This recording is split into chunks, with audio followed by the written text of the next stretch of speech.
অনেক সহজ আসছে, সবগুলোই কমন আসছে, বাট সময়ের কারণে লেখা হয় নাই। আমাদের সময় কম, তবে লেখা বেশি, এজন্য সবগুলো লেখা তো প্রশ্ন কি কম আসছে। আগামী প্রস্তুতি ভালো। পরীক্ষা আলহামদুলিল্লাহ ভালো হয়েছে। প্রথম একটু নার্ভাস ছিলাম, জীবনের প্রথম এইচএসসি পরীক্ষা, ভালো হবে নাকি কী হবে, কিন্তু আলহামদুলিল্লাহ পেরেছি, ভালোই হয়েছে। প্রশ্ন মোটামুটি স্ট্যান্ডার্ড হয়েছে, কমন আসছে কয়েকটা একটু আসছে, কিন্তু মোটামুটি পারছি, বইয়ের ভিতর থেকে আসছে। পরীক্ষা ভালো হয়েছে, আমি চাই সব পরীক্ষা যাতে এভাবে ভালো করে দিতে পারি, সেটা আল্লাহর কাছে দোয়া কামনা করি। খুবই ভালো লাগছে, ওর জীবনের একটা ধাপ অতিক্রম করছে সে। পরীক্ষা সে ভালো দিয়েছে আশা করি, আর ফলাফল ভালো হবে না। হলে অসুবিধা হয়েছে এরকম কোনো ইনফরমেশন নেই।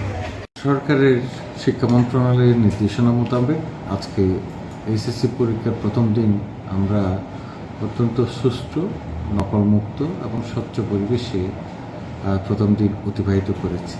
আমার এখানে কক্সবাজার সিটি কলেজে দুটো কেন্দ্র রয়েছে, একটা জেনারেল আর একটা হচ্ছে কারিগরি।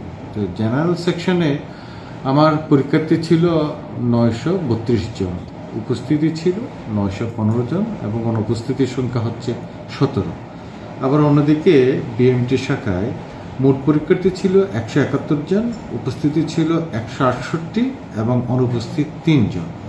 সর্বসাকুল্যে 1300-এর অধিক শিক্ষার্থীকে আমরা আজকে পরীক্ষা নিয়েছি অত্যন্ত সুষ্ঠু পরিবেশে।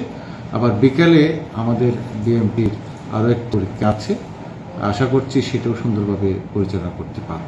আচ্ছা, আমরা পরীক্ষা চলাকালীন সময়ে সকাল 10টা থেকে 1টা পর্যন্ত কোনো প্রকার ভেহিকেল কলেজ আঙ্গিনায় থাকতে দিই নাই।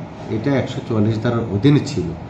যখন পরীক্ষা শেষ হয়েছে, শেষ মুহূর্তে হয়তো কিছু হুড়োহুড়ি হতে পারে, অস্বাভাবিক কিছু না, তারপরেও এখানে গাড়ি রাখার কোনো সুযোগ সুবিধা আমরা রাখি নাই।